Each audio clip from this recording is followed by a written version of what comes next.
ወደ ኦሮምኛ እንዳይተላለፍ ምንድነው መርከቡ ተሰበረ እንዴ? ደስ ይለኛል ቅኔውን ቢያበጥረው ዱጋውን ቢያንጎራጉሮ ደስ ይለኛል እኮ። አንድ የ60 ሚሊዮን ህዝብ ቋንቋ አለማክበር ይሄ እኮ ኢሌጋል ነው። ግሪት ክራይም ነው። ይሄ ወንጀል እኮ ነው። አንድ መጽሐፍ ከአማርኛ ወደ ኦሮምኛ መጀመሪያ በዕብራይስጥ ተጻፈ ይላል፣ በጽር ተጻፈ ይላል፣ በግሪክ ተጻፈ ይላል። ይመጣና በእኛ ደግሞ በግዕዝ ተጻፈ ይላል። ወደ አማርኛ መጣ። ወደ ኦሮምኛ እንዳይተላለፍ ምንድነው መርከቡ ተሰበረ እንዴ? ይሄ እኮ ምን ነው? ነቃ እንበል እንጂ። ቅድም ተናገሩ አባታችን ከሻምቡ። ይሄ እኮ ነው እኛ የምናስተዳድረው እኮ እንኳን ዝም ብሎ ገበሬ ብቻም አይደለም እኮ ፕሮፌሰር ዶክተር እኮ ነው እዚህ ውስጥ ያሉት። አውቃለሁ ካህናት፣ ቄሶች ማስተርስ ፒኤችዲ ያላቸው አሉ። ይሄ ቅኔ መምህራን ባንሆንም ማለት ነው። ሰው እኮ በሄደ ነው እንደ ጸጋው ነው። ይሄ ነው። ስለዚህ ለምን አልተተረጎመም? ይሄ እናንተ ራሱ አስወቅስም? እሺ እምነቱን አስጥልም ወይ? ራሳችሁን ፈትሹ። ሌላው ስለ መንፈሳዊ ኮሌጅ ነው። ለ60 ህጉን ማክበር ግድ ይላል እኮ። ለ60 ሚሊዮን ህዝብ አንድ ኮሌጅ እንዴት ያቅታቸዋል?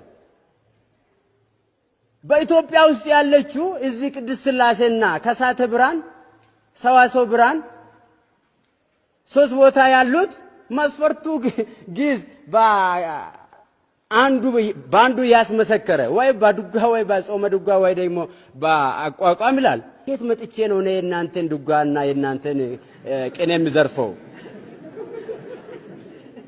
በምን ባጀት ነው እኔ ጎጀም ሂጄ የሚማረው? እኔ እኮ አብነት ተማሪ ገዳም ነው ያደግኩኝ።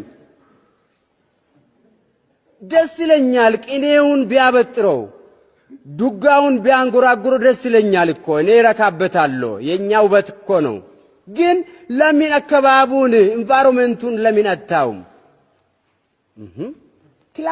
በትላንትናው በ16ኛ ክፍለ ዘመን እየሄድን ይሄ እኮ ኦልድ ፋሽን ነው፣ ኦልድ ስትራቴጂክ ነው። ነቅፋችሁ አይደለም።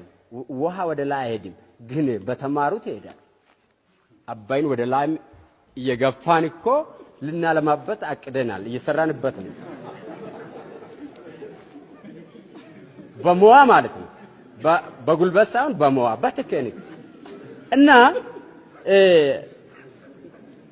መስፈርቱ አሁን የቅኔ አዋቂ ከሆነ እዚህ ይገባል፣ እንዲህ ጊዜ የሚችል የሚባል ከሆነ አሁን ይሄዳል። ከዘመኑ ጋር በማረም ይሄዳል። አይደም እኮ ሌላው ለመቅጠር አሁን ጅማ ከተማ ምንድነው መስፈርቱ? በአንዱ በያስመሰከረ ይላል። እኔ ከበሻሻ የመጣ ዳቆን በምን ያስመሰከረ? በአንገት ነው፣ በደም እኮ ነው ያስመሰከረ። ራሱን ሰውቶ እኮ ነው። እንዴት ነው ጅማ ከተማ የደብሩ ዳቆን ሆኖ የሚቀድሰው? ከልሙ መጥቶ ከግንቢ መጥቶ ከደምቢዶሎ መጥቶ ቤቱ ነው። ይሄ እኮ ቻንስ ክሎዝ ኦፖርቹኒቲውን ለመዝጋት ነው። ጆብ ኦፖርቹኒቲውን መዝጋት ነው። እድሉን መዝጋት እኮ ነው። እድል መዝጋት ነው። እቺ መስፈርት የኛን እድል መዝጋት ነው። ብታምኑም ባታምኑ እግዚአብሔር መዝጋይ ዛሬ እቺን ቻንስ አግኝቼ በ4 ኪሎ ሲፎክር ደስ ብሎ